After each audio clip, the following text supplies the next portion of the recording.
Hello, come one, come all, friends, countrymen. Welcome to another riveting episode of Soundcheck with Pathos and Logos. I'm Paul McCartney, and you are Kyle Lennon. Kyle Lennon, famously of the Beatles. Everybody knows that that's the lineup. Kyle, how are you doing, buddy? I am doing great. I probably shouldn't be doing as good as I am right now because my puppers, Hercules. Yeah. He had a rough night last night. You know, everybody who has fur babies knows what that might be like. So he literally did not sleep at all last night. We had to take him out to like puke and poop plus other things at like 1:30, 2 o'clock in the morning. So, I don't normally drink coffee. And I had a coffee this morning. Yes. And I'm like, fuck this right now. You could throw an F-350 from one side of the street to the other side of the street. Just did. One arm. Pure power of thoughts. Lefty as well. Lefty, lefty. too. Just Not even throwing it like this, too. non-dominant hand, carry-style telekinesis. Before the show has even gotten into the meat and potatoes of what we're doing. You're welcome, folks. That's right. That's what you got. Yeah. What about you, man? What's new with you? What's going on? I'll tell you what's going on, Kyle.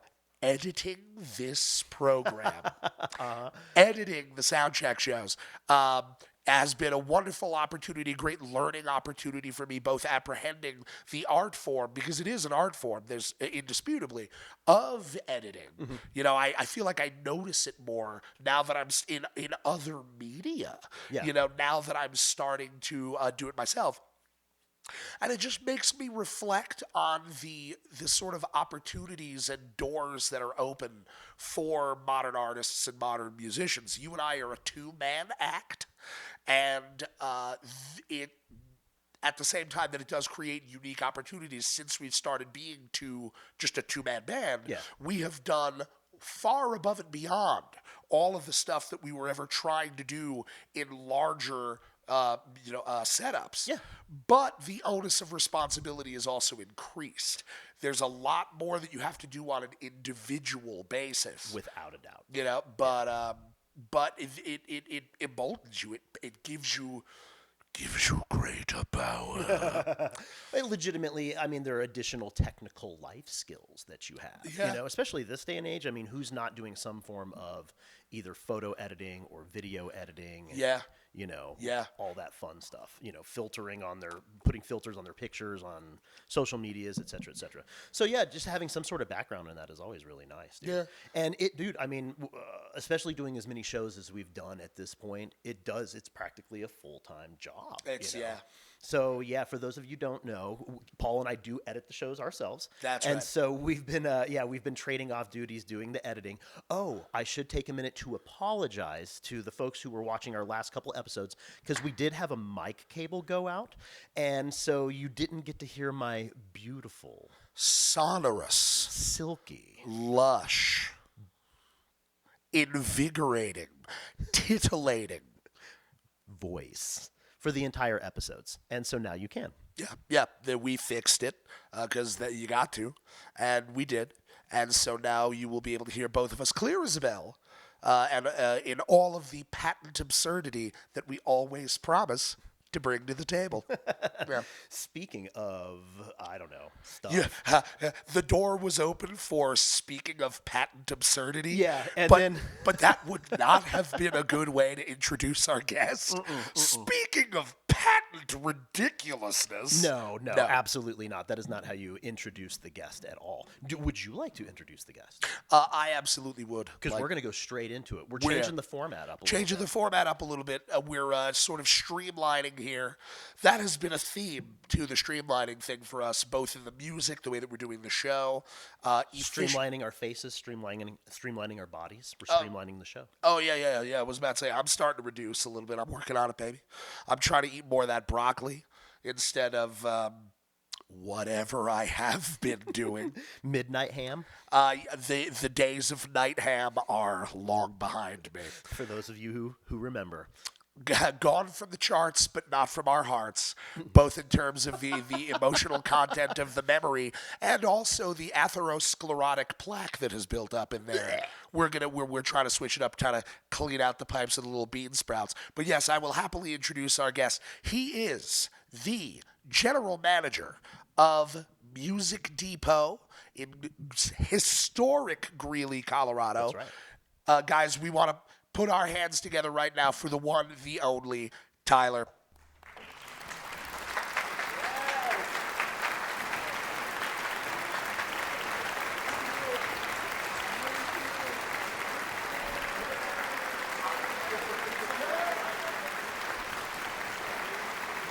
Awesome. Because I was all like, is this organically going to happen? I was like, are we going to do a group hug right now? Oh, we is could. This, we could. Yeah, I'm down for that. I'm sorry, I missed the signals. Well, it was spur of the moment. It was one of I was those. throwing them out there, man. It's just like me. Always has been. Always has been. Lord have mercy. Tyler, how are you? I'm great, guys. It is my divine pleasure to be here, honestly. We might say the same to you, sir. Before we start, I'd like to just say one thing. If there's anything that comes from this podcast, I hope it just clears up the fact that me and Eli Corliss are not the same person. Confirmed. You heard it here from the man himself. They have been seen in one place at the same time. Tyler and Eli Corliss are not the same person. No, and in fact, he asked me the other day if I would start carrying his business cards. Oh, really? And I didn't answer. Oh, man. So, it happens that often that you guys get mixed up for each other. I think it happens to me. Okay. I don't know if it happens to him or not, but yeah, literally, I don't wear Moxie merch in public anymore. Oh, Lord. Coming out of Safeway, I had a lady stop me. She said, "Hey, I went to one of your concerts last night at your venue and blah, blah, blah." And I stopped her. I was like, "Hey, I'm not the guy. I'm not the guy. I'm sorry." Now it's crazy that you would say that, Kyle. I don't know whether or not you recall this. I'm ready. But I like, not that I've been saving this, but just the discussion of like, is it Eli? Is it not? Made me remember you, sir, have a doppelganger in a band in Lincoln, Nebraska, in and around the environment of Lincoln. We played 1867. Yes. I had to do a double take. Yeah. I was all like, and I was like, it's not him. It's not him. But he was also a guitar player with sort of like math rocky chops. Sweet. And I was all right. like, dog, like, did you teleport here? But he didn't teleport here. No teleportation capability as far as I know. As far as I know either. I mean, glad somebody out there is like rocking the visage in like a good manner, you know? Yeah, So, that's right. you know. Representing the... It's chubby white guys with a beard and glasses. that demographic, shout out to those dudes. Yeah, it's just actually the product of like a secret government experiment. There's literally 17 other clones that are just out there disseminated. Just dudes listening to prog that look like me. I don't know. Yeah. So I love it, dude. Yeah. So we are very, very happy to finally have you on the show. This is a culmination. It took a little while. A little bit. Took a little coordinating to get you on. Yeah, for sure, man. I've been a little busy the past few months, but yeah. The struggle is real, brother. Yeah. I mean, just between, Music Depot, we're doing lots of fun stuff over there all the time. Like for example, we have are you guys familiar with our pedal arcade that we've done? What? We are See, not. and you know what? This is the problem. I do everything I can to let people know, and there's still people that don't know. This is a perfect time because I guarantee you people want to know what pedal arcade is. Okay, so basically, long story short, pedal arcade, think of like the arcade of, the 80s and the early 90s, like everybody crowded around a cabinet, waiting for their turn to play. It's like that idea, but with pedal boards. So we set up a bunch of pedal boards all over the shop. I get boards from like Walrus sent us a board. Earthquaker Devices sent us this huge board that's like 20 of their pedals, all wired up for us, like everything. And then we, of course, we encourage people bring your own stuff. Yeah. It's like we call it the pedal arcade, but it's more like a car meet for pedal boards. Yeah. That's awesome, dude. What a good idea. Yeah, actually, that's very cool. I do have to give credit where credit's due. A longtime friend of the shop, her name is Robin Risler. She is a semi-retired English teacher, and she has more pedals than I have in my shop. Oh, really? And so one day she came in the store, and we just started talking and became very fast friends. And she was like, "You guys should have some kind of like public meet for people who are into pedals and stuff, because she's really into it and stuff." So yeah, basically, you know, people come and we have sponsorships from different brands. Like D'Addario always sends us stuff to just like give away. The last one we had, Gator sent us a 32-inch aluminum pedal board with a case for free to just give away. And so we raffled it off, and like we gave everybody the little pink tickets with your number and everything. And yeah, and somebody walked away with just, you know, free pedal board. So before we get too far, like tell the people what days is Pedalboard Arcade.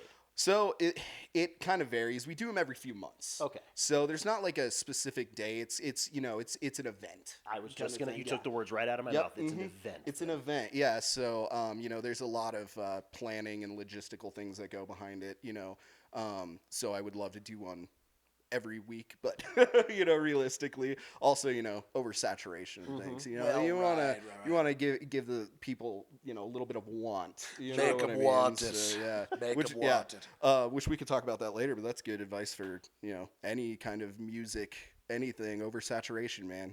So, That's true. There you but go. anyways, so yeah, and then so we literally just hang out and play pedals, man. Like, That's sick. and I got guys that there's a guy that comes in, shout out to Caden. He has this, like, it's like a piece of like 2x4 that he's got his pedals on, and he actually wired up an inverter with a 24-volt drill battery, and that's what powers his pedal board. Yeah. Wow, real. So he's using like a DeWalt Straight 21 volt Straight battery up. and just like gunk. Straight up, yep. Huh. Just like on the front of his pedal board. That's pretty fucking cool. Yeah. That's wild, dude. So he did that, and then shortly, like, I don't know, a few months later, D'Addario actually came out with like a power supply, like battery power supply for pedal boards. And I was like, dude, you need to like send them a cease and desist or something. Yeah. It's about, actually, I mean, that's a good point, or not a good point, but that's a good segue, is if you have ideas and you build good prototypes, you've got to get your trademarks and stuff like that. Oh, totally. Or patents on it, Absolutely, because that stuff comes out the next day. Well, you yeah, never and know.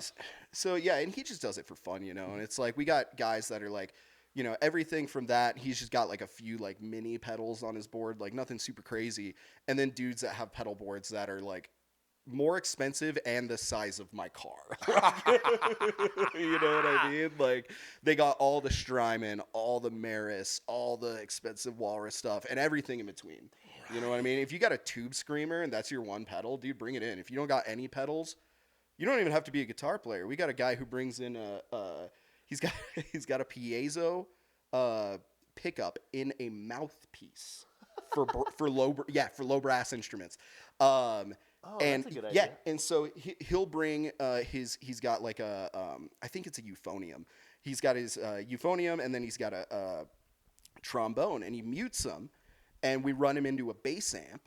And dude, you never heard anything like a tuba through like distortion and reverb. Like, it's and then into a bass amp to amplify it. That is going to be all Yeah, to catch all over the next Pathos and Logos record. dude. Yeah, so taking it's a guy in Australia that makes those mouthpieces. Yeah. Wow, okay. Yeah, and so Well, somebody had to do it, dude. yeah, somebody had to do it, you know. And it's like we got other guys that, for example, we had a guy bring in.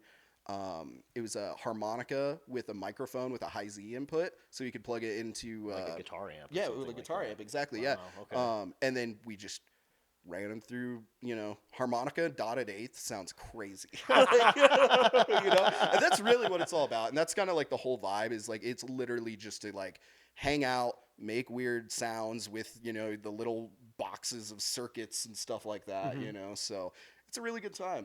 Yeah, So- that's an excellent idea. I mean, especially for look, man, I mean, it's not 2000 anymore. So when you buy pedals, it's oftentimes pedals can be hundreds of dollars. Exactly. Right? I remember as a kid, you could go to a pawn shop or something like that and I got my first tube screamer for $15 Oh, at yeah. a pawn shop. Yeah.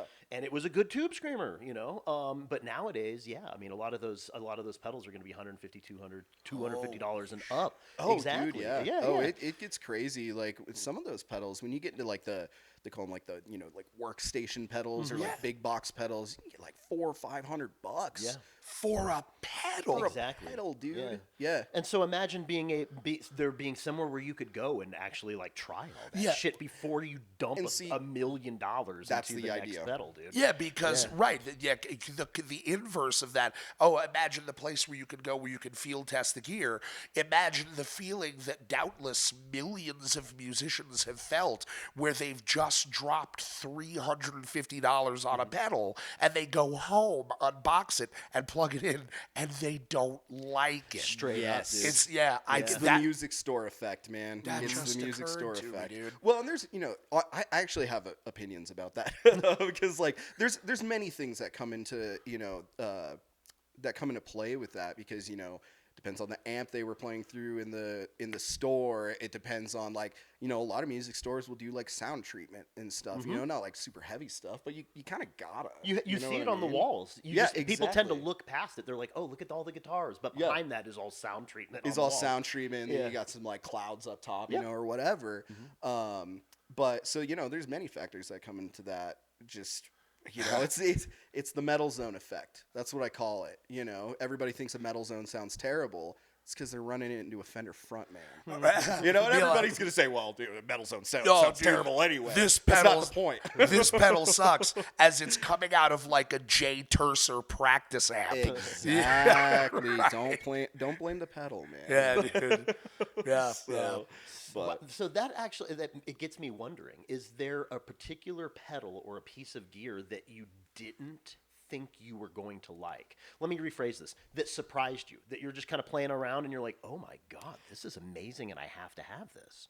the Electro Harmonics Nano Metal Muff. I don't even know what that is. It's a distortion pedal. It's a muff, the metal muff. Yeah, Okay. but it's like modern sounding, quote unquote. Like, you know, it's got that like tight kind of low end where it's not flubby, it's not fuzzy. It's got a noise gate built into it. Like you know, because like, you know, we get new stuff in the shop and like you got to try it out. You know, a chef doesn't, you know. He doesn't serve a meal that he doesn't try. You know what I mean? So, but that's what I tell my boss anyway.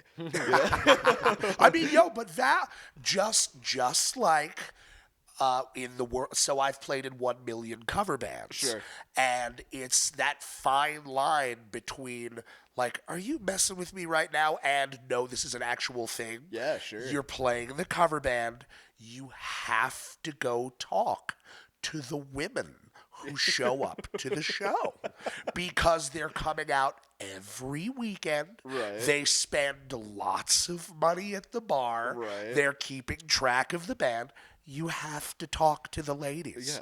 Yeah, exactly. It's no matter how much our wives might not like it, you do have to talk to the human beings who attend the shows. So you're like, oh, this piece of gear, better try it out. Yeah. It's not like the making a meal where I have to make sure it's not poisoned. No, Right. you literally do have to make sure that it is a product that you, as the general manager of Music Depot, would be proud to host in the store. Yeah, and like I'm not going to give any names, obviously, but you know, there are products that we have brought in that we were like, wow, this is not great, and then you know we didn't bring it in anymore because like they're not all winners. You know, unfortunately, not every product that everybody comes out with is awesome. You know, It's just reality. yeah, but to Looking our at you, benefit, Digitech RP100. Shots fired. shots fired. We're not a Digitech dealer, so that's okay. I'm surprised. Is Digitech even around anymore? Oh, yeah. Oh, Oh, yeah. I guess they're still making the whammy pedals. Yeah, That's and what the keeps them- a lot of people are using like the drop tune pedal. Oh, that's right. The drop tune. That's right. Yeah, and the whammy is like had a resurgence in popularity. Yeah, you the know? whammy. Like, The whammy pedal. is. Yeah. People are all about the fucking whammy it's all pedal the now. and sorry if I get the genre wrong. It's all I think it's all like the slam guys and like the Slam Damn, like the guys. downbeat guys. Yeah, they like it's like the like I've honestly have never listened to Alpha Wolf. They have people ask me for it all the time. It's the Alpha Wolf noise pedal. Yeah. Like the band, like Alpha Right. Wolf, they did a thing with Talon Electronics. Yep, Okay. exactly. Yeah, and they also did the August Burns Red Drive, and that thing is awesome. I was by going the to say, yeah, I've played through that one, and that does sound really great. Yeah, dude. well, and I've had a lot of people, ask me about the noise pedal, and basically the idea behind it is it does the whammy thing. Yeah. The wah, like kind of thing, but just with a touch of a button. Right. So And correct me if I'm wrong too, but it's not like an on-off, right? You push a it down and you momentary, yeah. hold it, right? So you want the disgusting sound, you hold the thing down, Yeah. and you take your foot off, and it's back to normal. yeah, so it's like a momentary switch. Yep. rather Okay, than a so latch, it yeah. is functionally a whammy, but sonically it's being used to produce a different sound than what you traditionally think of. I think you got that little back. Oh, I flipped it around. Yeah, so there's no actual like throw, there's no actual like pedal. Okay. It's just a switch, but you hit that switch and it just however you set it, it makes crazy noises. Okay. Yeah, because So- on the classic whammy, you've probably seen them, dude. They're Yeah, the red, red and they've one, got yeah. like it looks like a wah-wah pedal. I on it. just think of Kirk Hammett. I mean, like when I dude, think of yeah. a whammy pedal. So there's kind of a new iteration. And if again, drummer, sorry guys, but you said it's like a button or a switch. Yeah, it's like it's The just Alpha a switch. Wolf yeah. one is. Yeah. Yeah. And it sounds disgusting. It's just so gross. Yeah, In a good I've had way. a lot of people ask me for it. I should reach out to Talon Electronics actually. They really nailed the marketing on that. yeah, because I think dude. the dudes took the Alpha Wolf Cats, went on the Garza podcast, and they just did like They 100,000 clips, dude. And it was like Of them, yeah. Garza's eyes this big, being like, "It fucking slams." Yeah, yeah, And it does, It though. does. But that's it the thing, does, dude. yeah. Like I think his reaction was real because it sounds fucking great. Dude. yeah. I was going to say that makes me think of one of the previous episodes talking about the Prey Burner guys were here talking about trying to get a sound that's gross. And yeah. it really is. It's Yeah. like almost as people who play hard rock or heavy metal or anything like Yeah. that, we're like annexing and repurposing the meaning of gross. Yeah. You're like, oh, that sounds that sounds disgusting. And you're like, yes, Yes. this is what I want. I want more of the disgusting gross. Yeah, well, and see, before I was really into like metal and stuff, like Yeah. the first band that I was like, I want this to be part of my personality, for whatever reason, was Rage Against the Machine. Hell yeah. And so Tom Morello, dude, I was like, this guy, is he playing the guitar? Like, is he even playing a guitar? And that's how I got into pedals. And stuff, First pedal was a wah. Right. Okay. Had There to get a you go. wah pedal, dude. Had to be able to do the like Bulls on Parade, intro. Like, I said whammy, I meant wah. We know, knew and we that- knew what you meant, buddy. it's common Okay. mix up. Okay. Yeah, whammy Right. and wah there. Yeah, But- but the wah is like the black box. Yes. The whammy is a big red box that's got all kinds of dials and switches on the side. Is that the Pantera becoming Volvano go? Yes. Yep. Oh, Yes, okay. that is exactly yep, what you're hearing. Yep, that's the perfect example of that. That'll be a clip. Just Paul going Volvano go. And there's an awesome. entire generation of people who are like, oh, I know that song. Yeah. Yeah. Oh yeah, dude. Absolutely. Yeah. awesome. Yeah, that's great. Another person who's big on the whammy pedal is Buster Oldenholm, the dude from Vilja Harta and Humanity's Yeah, Last Breath, who has like I don't want to say very quickly, but he's now like an Uber producer, Right. and he's like breaking a lot of the rules. You know what I mean when it comes to tracking. But he relies a lot on transposition and Sure, yeah, detuning yeah. parts, Yeah. and it's intended to sound that way. I mean, when you listen to a Vilja Harta record, it's just like, oh shit, dude, like Yeah, you want to talk about like disgusting guitar tone, exactly, like, yeah, that's where it's dude. at. I It's just remember nasty. this is gonna like definitely like date my age range. I discovered them in like 2011 or something like that on Tumblr.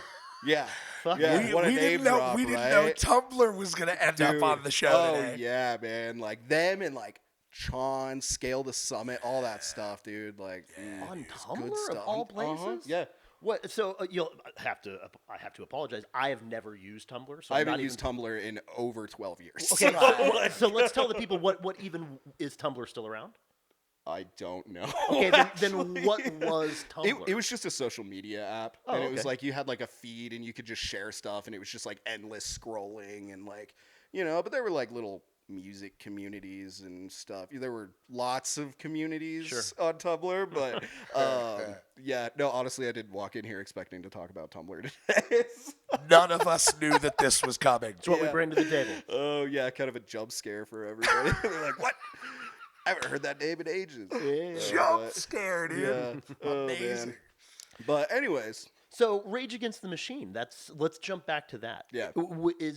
So Rage Against the Machine and Tom Morello, that was your influence to start getting into pedals and trying different noises on the instrument? Is that kind of what you were going to say? Yeah, basically, because I mean, he does there's like a solo in the song "Calm Like a Bomb" where it's like all the like scratching and stuff like that, and so I just wanted to like, you know, I always like was interested in how things work as a kid, you know, so I wanted to know like, okay, I know he's making that noise, I want to know how he's making that noise, Right. which just sent me down the rabbit hole of, you know, wah pedals and whammy pedals, and you know, just like a flanger was a big one, and like phase and all that kind of stuff, you know, just like the, you know, your basic kind of stuff. But he was using it in ways that was like, okay, he's got like a kill switch on his guitar, you know, doing stuff like that. And so, you know, I was, like I said, I was always interested in just like how he was doing stuff. And then, you know, the pedals, like I was a big Lego kid, so I feel like the pedals kind of have some kind of analog. I totally see what you're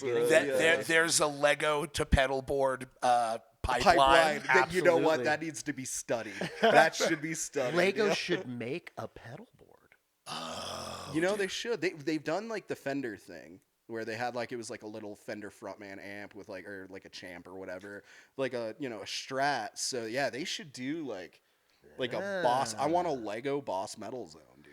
Like, Straight absolutely, like a Lego Klon, you know? Right. Wouldn't that be like dope, Centaur. You What make is it the that- housing all out of Legos. Maybe it's even like a little bit too big or whatever, and then you just put the real components on the inside. Dude, it's just a PCB and like, Exactly. you know, like a Lego sensors and- HM2. Is that a pedal? Am I making that up? Dude, the HM2, Yeah, yeah. absolutely. Yeah, that's a thing, right? So yeah, it was like the pre-metal zone. The heavy you metal know? zone. That Yeah. was the pre-metal zone. Yeah, yeah. Okay. So- That's dude going okay. Swedish buzzsaw. The Swedish chainsaw, buzzsaw. man. I've got. What was the first pedal you ever got? It was a wah pedal. It was a wah pedal. was a That's wah- right. yeah. You said Oh, a yeah, wah you pedal. did say that. I That's yeah, right, you yes, did. yeah, because I just wanted to do. I wanted to do the intro to Bulls on Parade. that's and I got the wah pedal, and guess what? I never use wah.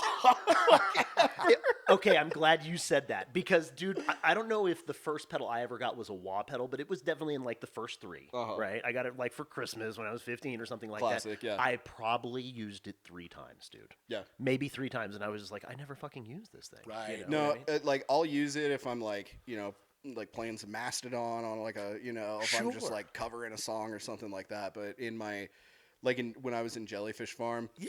I didn't use a wah pedal in Jellyfish Right. Farm, like, you Right. know, so. Okay, but- the subject is coming up now of like pedals that we don't use and stuff like that, and the resurgence of other kinds. So, like in drum culture, Sure. there's a reverence for old stuff, Yeah. an old Gretsch kit, an old Slingerland kit. You know what I mean? Yeah. Be like, oh, this is from like 1950, you know.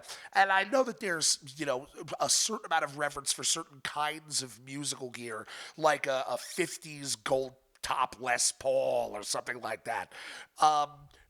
What are examples of pedals that were hailed as the pinnacle of aesthetic at a certain time that now are thought of as laughable and dated? Ooh, good question. Or Is the question that I'm asking even the right question? honestly, you know, let's look at like distortion, right? Yeah. Most distortion or gain type of pedals, overdrives, whatever, come down to 4 circuits. And everybody's still copying those circuits. Same ones. You know, it's like the Blues Driver, the Tube Screamer, the Centaur, I know I'm forgetting. SLO 100 or something? No, like it's that? the Distortion Plus, the MXR Yellow Box Distortion Plus. Oh, yeah. You know, those are kind of your like staple pedals, and it's like, for example, my favorite pedal of all time, and anybody who knows me will tell you this, is the Plumes from Earthquaker Devices. It's an overdrive, and it's basically a modded tube screamer. Right. It's really all it is. But it's got 3 different switches on it that change the clipping and, change the way that your sound actually physically changes. But it's just a tube screamer. No shit. You know what I mean? It's like everybody's transparent overdrive is just kind of trying to do what a Centaur's doing. You know what I mean? Which Centaur's not even really a transparent drive, but I'm not even going to get into that. Okay, so we were talking about this very briefly before the show started. So you were playing for Jellyfish Farm for a time. Last show was in 2023. Yeah, I think it was 2023. It was May Play. Because I played, because the band that I left to join Jellyfish Farm, I played with them too. Oh. Yeah. Oh, you pulled double duty. I pulled double duty for that. And that, I can't remember or not, because there was a show, and I don't know if you remember this. I don't know if you were there because you guys played, but we played at the Moxie. And we did a cover of Say It Ain't So. Oh, and Paul jumped up and actually sang. I remember the that lyrics. very well. Yeah, well, because the whole thing was like we were an instrumental math rock band. Jellyfish Farm is still an instrumental math rock band. Go listen to Jellyfish Farm. If you missed Sean, go listen to Jellyfish Farm. So we wanted, I was like, well, I'm just gonna do the vocals on guitar. So I just did the vocal line on guitar. Well, then you jumped up, and I was like, this is going to be something. And you were like, can I? And I was like, go ahead. By all means. Here's the best part. My wife was sitting in the back of the Moxie and got perfect video of the whole thing. So I can send it to you guys if you want to clip it in. Dude. Like I'll send it to you. That's fantastic. And here's why. Here's why that is. This is great because when that happened, I pulled up my camera and I went to film it, and I was like, "Oh, this is gonna be great. People are gonna love this." Video looked great. I remember I'm in the crowd, so it's loud as fuck. I posted online. People are like, "Yo, homie, no sound. Yo, homie, there's no sound. There's no sound." Right. There was no. The audio was completely lost for some kind of technical difficulty reason on the phone. Yeah, no. And I have full video of from start to finish of that song. Oh, that would be great. That would be it's great. Good. It's great. It's good too. We crushed it, dude. We did it, baby. Maybe we'll make that the January freebie for fan club. That's hey, great. That's what we should do. Yeah. When I realized you guys were going to play that song, that one is very near and dear to Kyle and I. A band that we played with back in New Jersey called We All Have Day Jobs. Awesome name, man. Shout out to Max from O'Dwyer. What's up, because buddy? our buddy Max was the singer for that band. Still to this day, and I've said this on other episodes, still to this day, my favorite death metal vocalist is Max Lichtman. Yeah. Including top of the mountain, including big bands, touring acts. He's my top guy. Yeah. Shout to Max from O'Dwyer.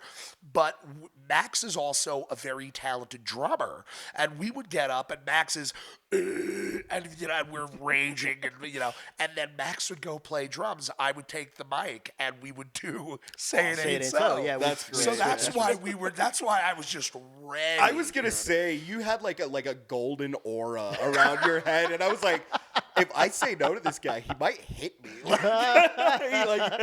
Perish the thought. I'm a teddy bear. Would never. But it worked out very, very well. Yeah. And so you, I guess it's tangentially related. We're going to a different place now, but you are a very accomplished guitar. You're an extremely talented guitar player. Thank you. Wow, thank you. Very, very, very good. Thank you. I appreciate that. So we're just talking about the gear and stuff, and the equipment is exciting, and you can get this tone, and you can get this sound, but the other element is the player. Yeah. And so you're a very talented guitar player, very skilled player. Obviously, respect the craft of what you're doing. Sure. And I think I want to segue into you're the general manager of Music Depot. You handle a lot of the administrative stuff in that position. Yeah.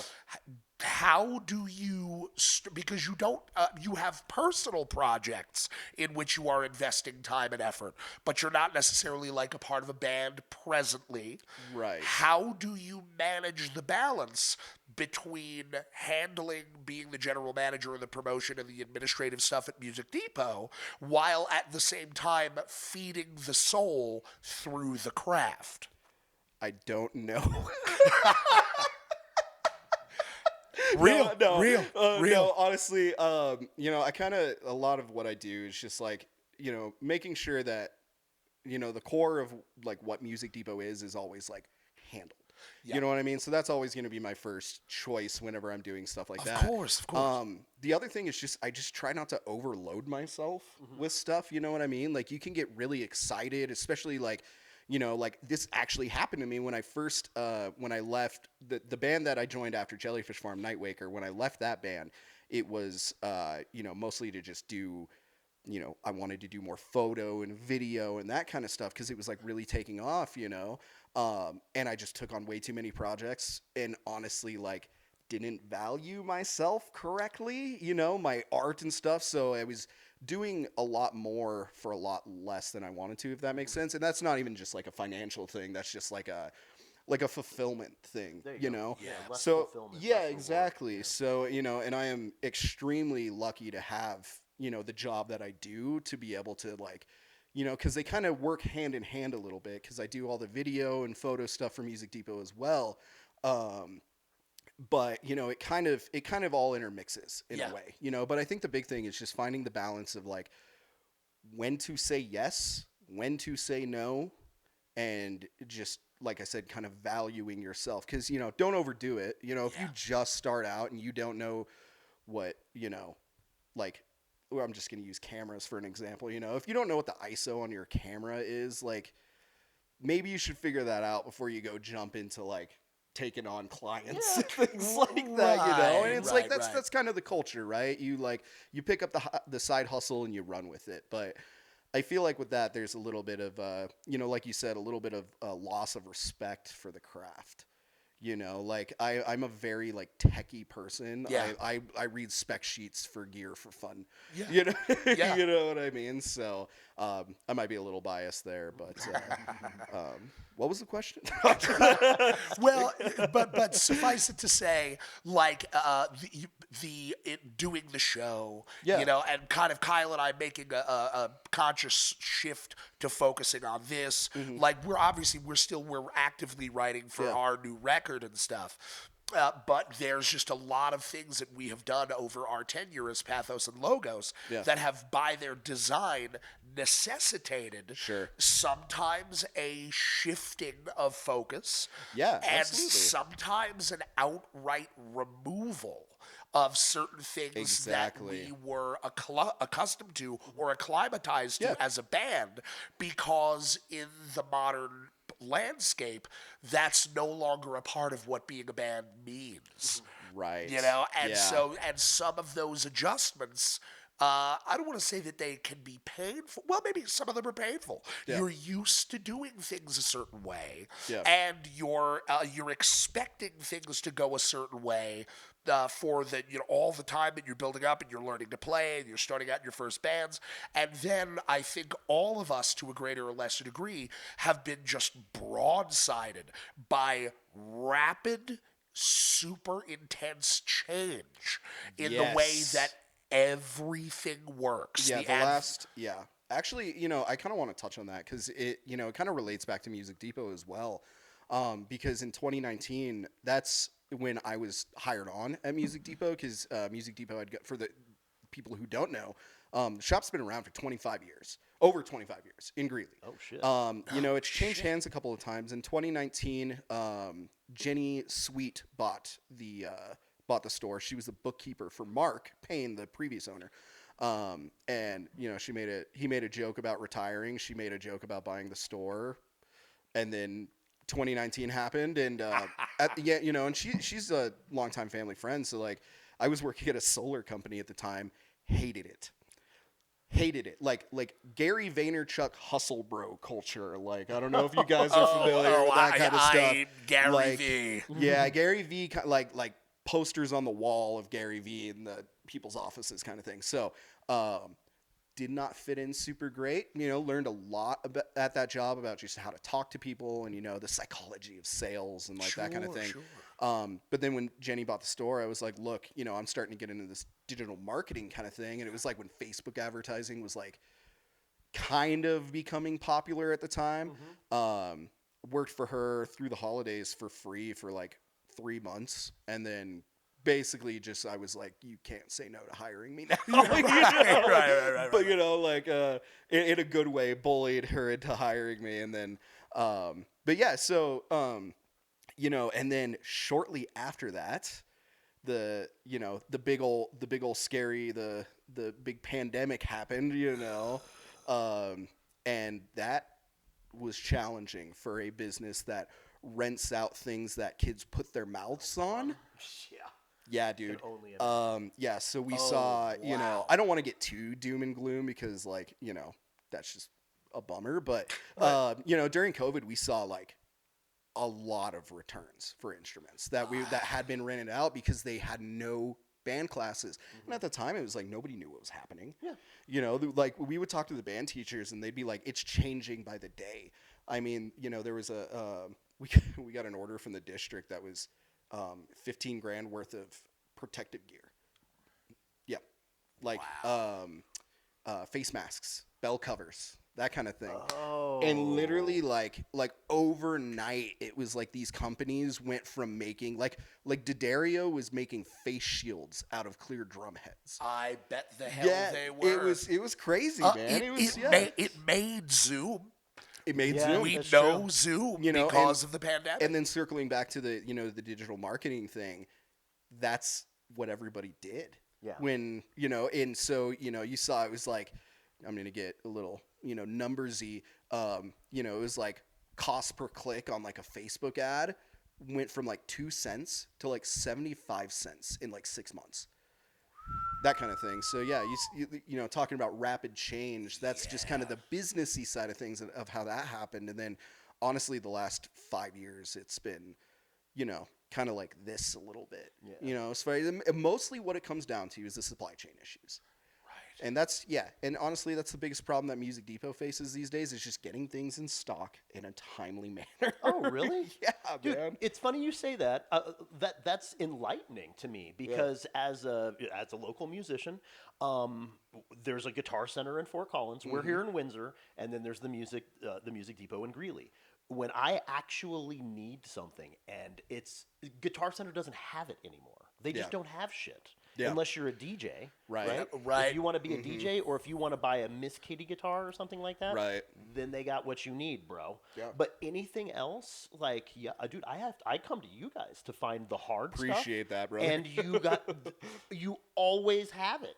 Like, I'll go in there and you might only have one. I'm so happy to hear that. But, dude, straight up, like, I can't tell you the last time I set foot in a Guitar Center. Because I go to you guys because you guys legitimately have all the things that you need. Dude, we try, man. I remember something like 10 years ago. About to talk some shit on Guitar Center, dude. Do it, dude. Let's hear it, man. No, I remember like 5 or 10 years ago, people talking about how Guitar Center, just in general as a company, specifically with regard to the guitars, used to just have extremely high-end instruments in store. Right. And that there was a notable shift where there was just a price point that they don't go past now. Yeah. And just like, and it's, I don't know, man. Everybody go to Music Depot. I'm biased, but I agree. No, so, even if like we don't have it, like I will try, I will do my absolute best to get it for you. You know what I mean? Because there's just things like, there's like dealership contracts and things like that. There's people like, well, why don't you carry this? And I'm like, well, so-and-so company needs, 300 guitars in your store that's a gross over-exaggeration. There's no company out. Well, there might be one company out there.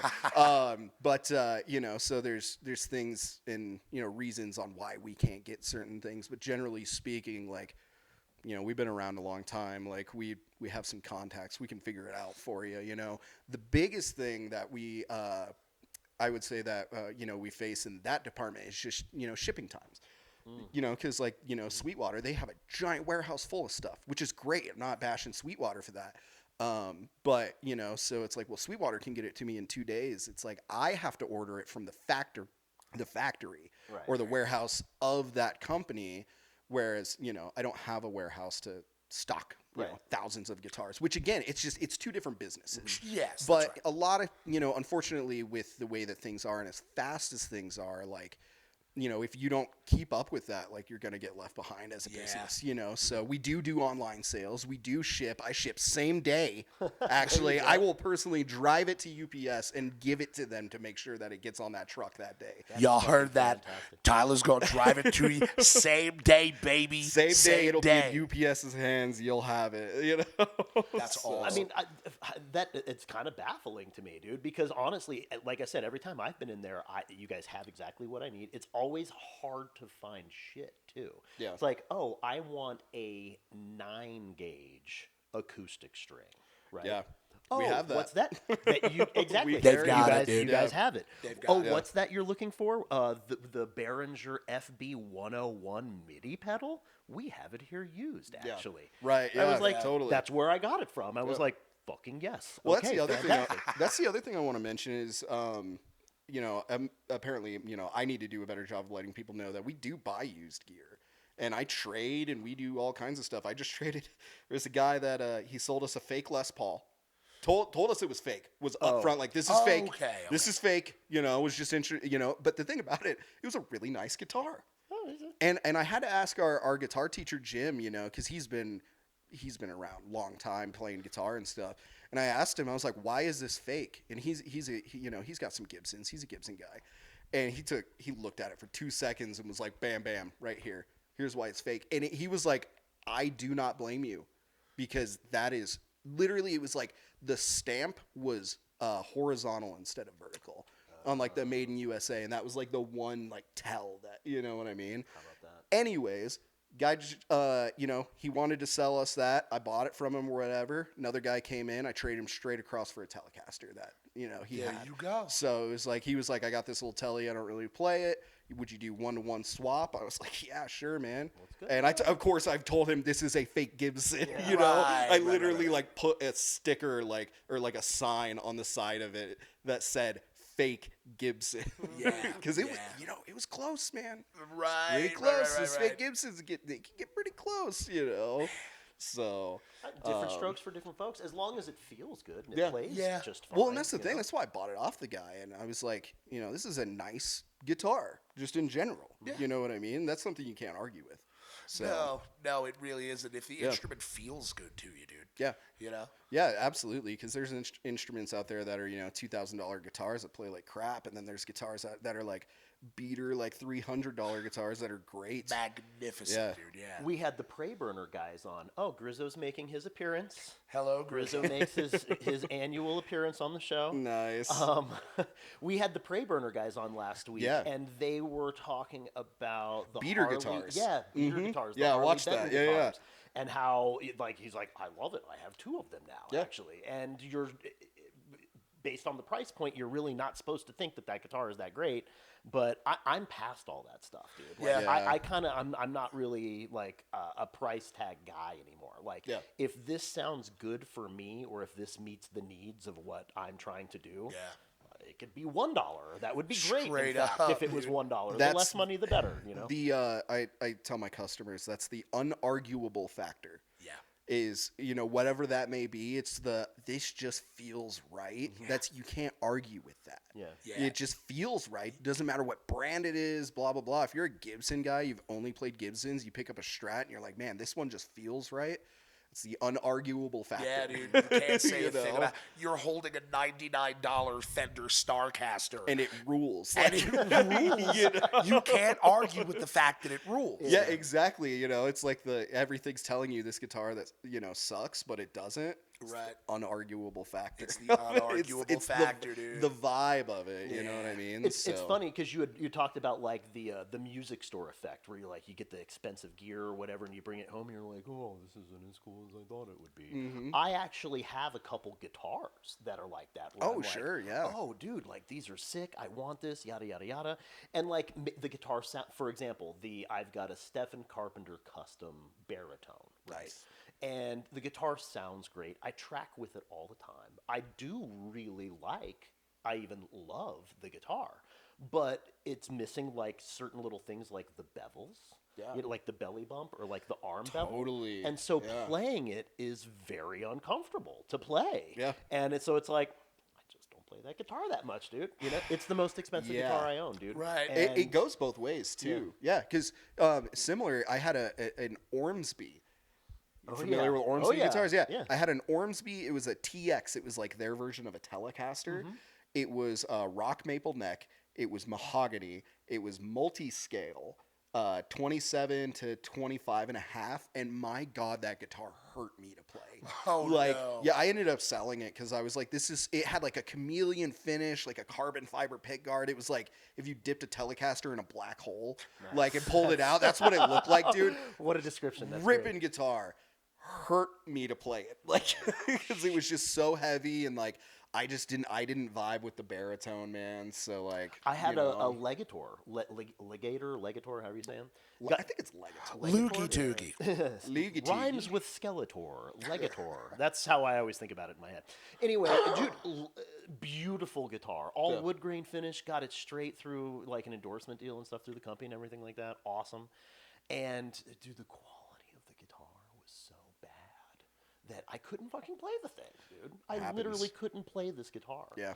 And, sent it back a couple times, and we did get it into playing shape, but still, like, it was a fan fret guitar, very nice. It looked great, and I just go to play it, and I'm like, sucks. Right. Yeah, you can just feel it, dude. Yeah. Like, I'd rather play on, like, the JCPenney, Harmony guitar or whatever it is that you get out of the JCPenney catalog. the Hello Kitty Squire Strat, which I've heard those things actually play pretty well. No way. Bro, the first guitar I ever got was out of a JCPenney catalog because Nice. my parents they weren't sure if I was going to be like invested in this because I was so young. Target. Target? My parents Look bought it. at It was that. check this out. It was a first act. Yes, dude. Adam Levine's signature. From Maroon 5. It was an Adam Levine signature. I still have it. It's got skate stickers all over it. It's awesome. Dude. And you know what? That guitar actually, like, I had Alan set it up, and it actually plays pretty well. good, dude. Yeah, man. So I was going to say the amazing. same thing, dude. The JCPenney guitar I had, I think it was called Sunbeam, if I recall correctly. Okay. It was actually, dude, it was all one piece. It was all just like one piece of wood. It was like a surprisingly well-playing guitar. It was like was it like a neck through kind of? Yeah, dude. It was basically like a one-piece Strat ripoff, dude. Cool. It was like $130. Wow. It came with a little plastic amplifier. And dude, so the guitar teacher I had back And then in you the put a metal zone through it. It sounded like crap. It's funny you say that, dude, because when I started taking lessons and was like trying to do metal stuff, yeah, dude, I'm like plugging it into these pedals and shit like that. And my guitar teacher's like, here's what you do, kid. He's like, that guitar, it's all right, but this amp fucking sucks. And so he's like, when you go home, turn your amp on and turn your guitar on and just lay your guitar against your amp and walk away from it. And when your parents finally ask you what that sound is, tell them your guitar's broken. And I did that. And my dad took me to get a new guitar like that fucking weekend. Dude. That's incredible. Shout out to way, your dad, dude. man. Yeah, dude. Yeah. Hot damn. Yeah, exactly. But all that to say, dude, that little Sunbeam or whatever it was called, that guitar shredded, dude. My guitar teacher actually took the guitar. Yeah, he was like, No I'll way. take this. And I was like, okay, cool. And he's Awesome. just like ripping Eddie Van Halen on it and stuff. I was just Shredding. like, what, dude? That kind of brings me to a good point, like you can have like a really nice guitar and it's built really well. If it's set up badly, Yeah. it doesn't matter. It's gonna play badly. You know what I mean? Like we have a guitar tech who is phenomenal. Yeah. Alan, He's also the guitarist of Jellyfish Farm. Oh, right on. Yeah. Oh, there you go. I saw him in there the last time I was in there. Yeah, man. And Alan the dude is a wizard with guitar. For those of you who are familiar with Music Depot, we used to have a guy named Jess. You guys remember Jess? Yes. Jess Redman. I recognize the name. So he was the old guy at Music Depot. Oh, okay. That did the was guitar. Jess? Mhm, Okay, that got you. did the guitar stuff. And he, unfortunately, he passed away in 2022. Sorry if I'm breaking the news to anybody. R.I.P. But before he passed away, like he basically like injected all of his knowledge into Alan's brain, and Alan was his apprentice, like straight up apprenticeship. And kind of, took the torch from Jess, and when Jess passed away, he completely took over the guitar repair. And I mean, he's got his own customers. Like, they don't go to Music Depot, they go to Alan. They go to Alan. I'm one of those guys. Like, I don't do my own guitar work, man. Damn, dude. Maybe we should get Alan on the show. We should get you Alan guys on should the show. Yeah, you guys should 100% have the Jellyfish Farm guys on. Okay. They're- Alan, they're if you're out there good watching dudes. this, reach out, dude. Jellyfish Let's do it. Farm, come be on the show. Yeah, that would be a good one. Absolutely. Yeah, I'm literally going to go back to the shop after this, so I'm going to be like, they're going to be reaching out, man. Yeah. That Yeah. would be fucking So- sick. You can bet. But- You can bet on it. Yeah, no, he's great, man. Like I said, he does really good work. We also have a couple of band and orchestra repair techs, Kyra and Lynn. They do phenomenal work. They are basically like artificers. Like, I mean, like, dude, they're like doing alchemy over there with like brass and silver and yeah. Like, Also, just good use of the word artificer. appreciate Like, it. I didn't know I was going to hear Tumblr mentioned. I didn't know we were going to talk about J.C. Penney, and I damn well didn't know I was going to hear artificer today. And I feel amazing about Incredible. that. I'm glad. Yeah, no, seriously, like anytime if I need to attach something to something or detach something from something, doesn't matter what it is, they'll figure it out. No shit. Like, I mean, they're like, I'm serious. They're doing magic over there, repairing band and orchestra instruments. They show me these instruments that, like, literally, it's like a tuba, and it looks like somebody went like this and just crumpled it. And I'm like, how are these kids doing? like Kids, straight dude. up, like, I mean, there was this tuba that came in, or actually, it wasn't a tuba. It was just the valves Yeah. and the keys for the valves. And the keys for the valves were actually broken completely off and stuck inside of the valve. The kid had just like dropped it, and it just barely hit the edge of a desk, and just took all three Just like of the keys shaved off. it right off. Shaved it right Oh. off. And they literally, like, by the end of the day, had all of those out of there. That's and everything. And that's just miraculous. like, I mean, seriously, it's like stuff that looks like it's been crumpled up, and then they just like iron it out, and it's metal. Like, I want to remind you, it's metal. Yeah, you know? like So- literally, how do you do that? Yeah, we're And talking they- brass instruments here. And they do it. They do it. Yeah, and I'm a guitar guy. Like, that's just my wheelhouse and stuff. I've had to learn a lot about the band and orchestra like side of things. Like, we work with pretty much every school in Weld County. So, Dude, yeah. okay. Yeah, absolutely. So yeah, I mean, if you if anybody needs instrument rentals, because that's what we do. Because straight up, like, saxophone can be $3,000.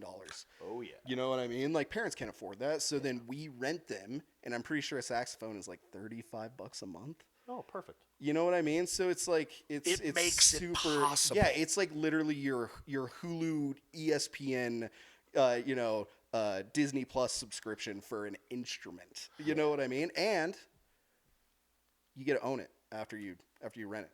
Like, That's amazing. 100% of what you pay towards your rental goes towards you paying it off. Rent to own, dude. So there's no 30% of it goes just to us, and then 70% of it goes to your contract. No, 100% of what you pay goes towards your contract. That's Oh, amazing. that's very So, cool. Dude. we try to make it, as just consumer friendly as possible. You know what I mean? Because, like, this stuff is expensive. Yeah. Like, we don't rent guitars, though.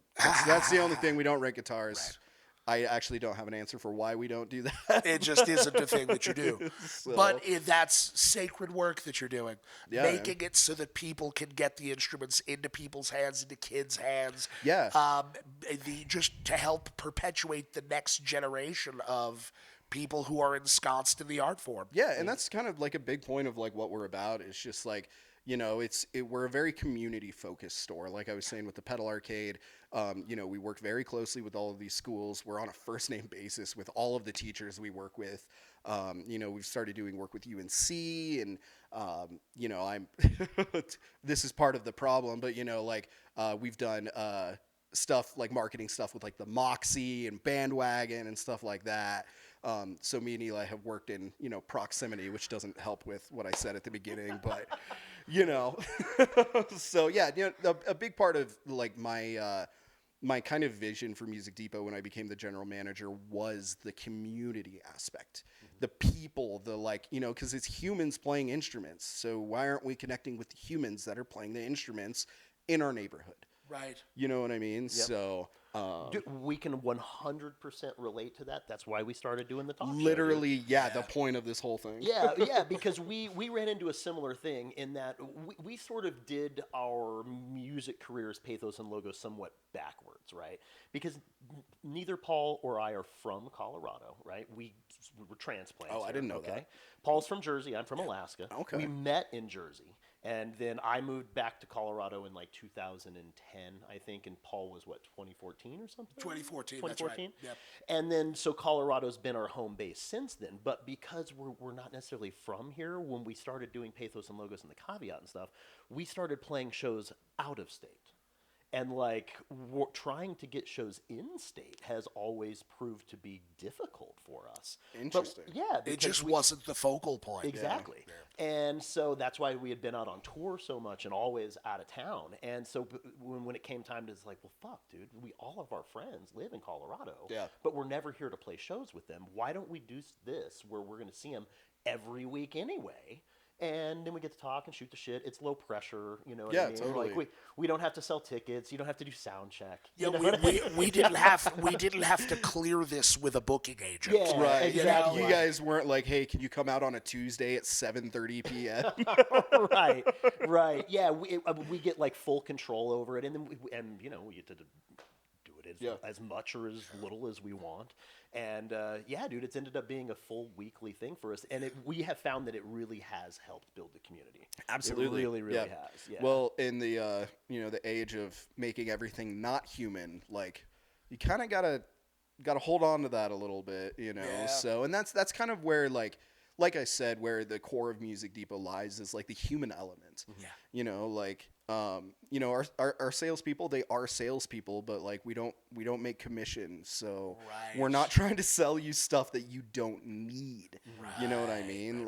That's the thing is we try to figure out, if somebody comes in, they know nothing about guitar. Let's say a mom comes in, they're trying to buy a guitar for their kid. The first thing I ask them is, who does their kid listen to? Yeah, because then that's Which gonna is important. drive the conversation from there. But it's again the human element of it all. So. Which again, as you had just said, in an era of that inhumanness and AI, which I don't know, given the amount of time we have left here, I don't know whether or not we should crack the lid on the Probably AI not. thing. We'll save that for the next time. I was going to say you'd have to crack open a couple of beers. We'd be here That's for a little bit. We're going to be here for a while. Oh, man. So we'll save that for the next time. But there is... We are distancing ourselves using technology and social media. Or I heard someone almost refer to it as algorithmic media because the social aspect of it. That's the worst thing I've ever heard. That is probably the worst thing I've ever heard. It's pretty gross. But there's these technological wedges that exist between people. The ability to create and support community is more important now than ever. Well, and it's a double-sided sword because you have, like kids making records in their bedrooms, you know what I mean? It's like the Plinies and what I mean? Like these guys that are like, I got a subscription to Pro Tools and I got a MacBook and now I'm going to make a record because I have, plugins and drums and all that. That's cool, man. There's still like a driving human element to it. There's a driving human element to it and you're just using those tools. AI is not the same kind of tool. No. It's not. No. And there's probably somebody out there that's like, well, this guy doesn't know what he's talking about. I probably don't, but It's no. It's the we have talked about this. We've touched on this many times on the show. Yeah. The AI thing, which we are not cracking the lid on because we're pretty much out of time here. But the removal of authentic effort is the problem.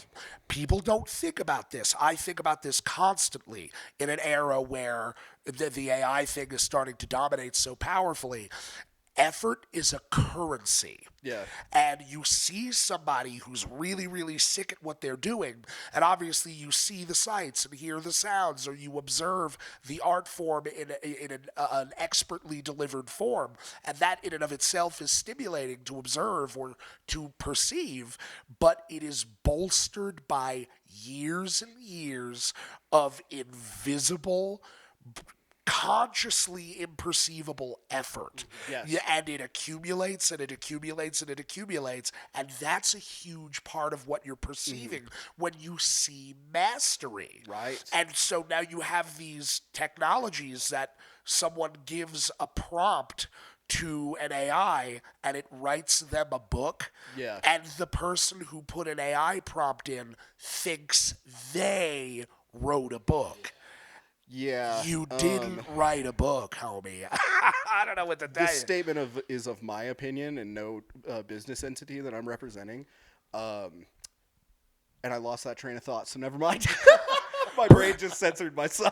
Yeah. There was an unconscious governor that just kicked in there. I remember. I think that we should gatekeep AI artists. I don't believe in gatekeeping except for this. That's it. Right. I refuse to use the term AI artist. To be honest with you, You know what? That's valid. it's an oxymoron in and of itself. Yeah. Right. It's just AI.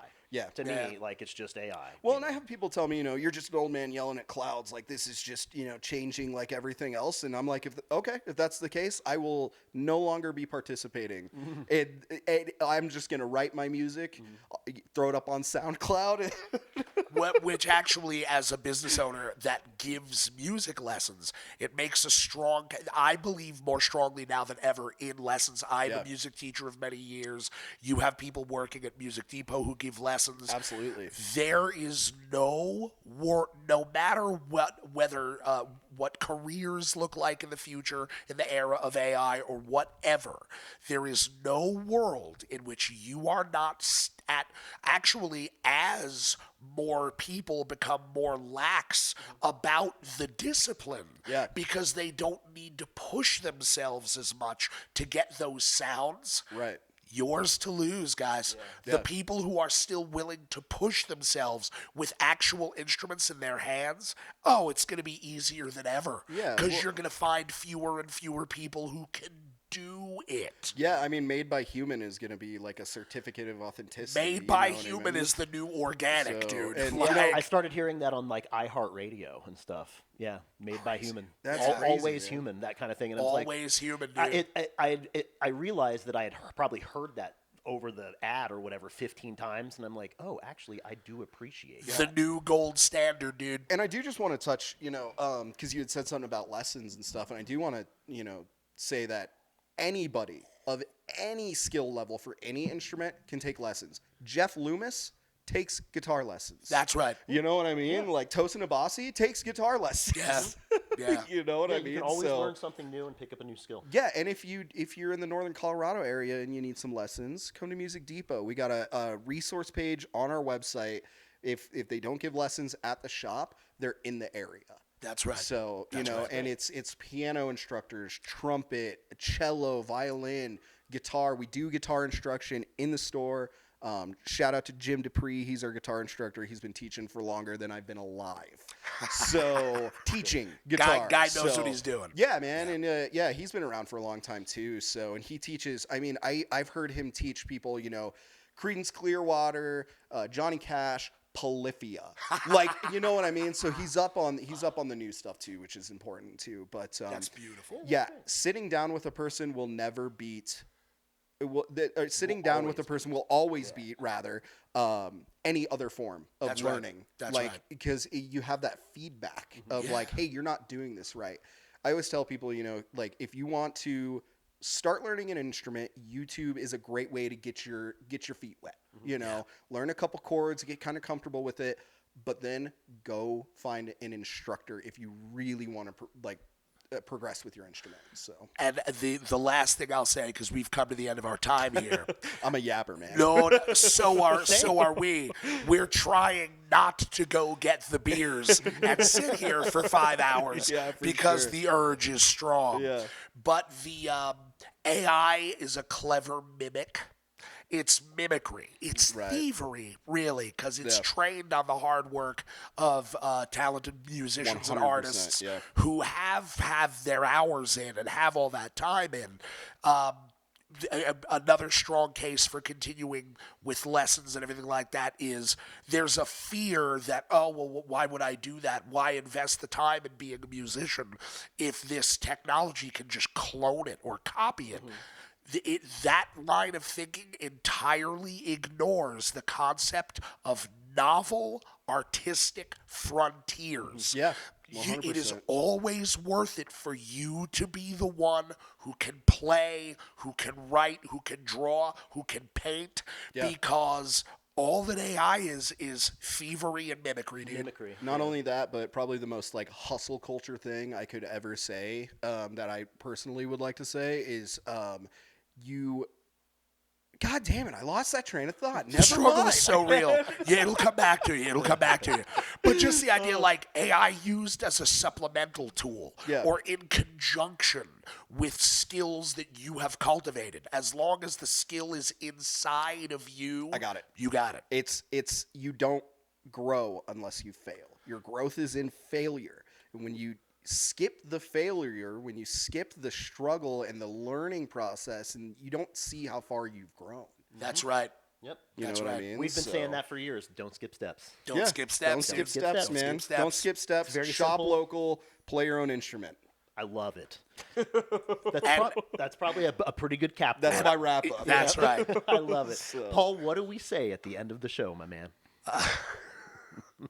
I forgot what we say at the end of the show. I can It's tell you what we say. contagious. We say glory to the order, eat at On the Border, listen to Vision of fucking Disorder.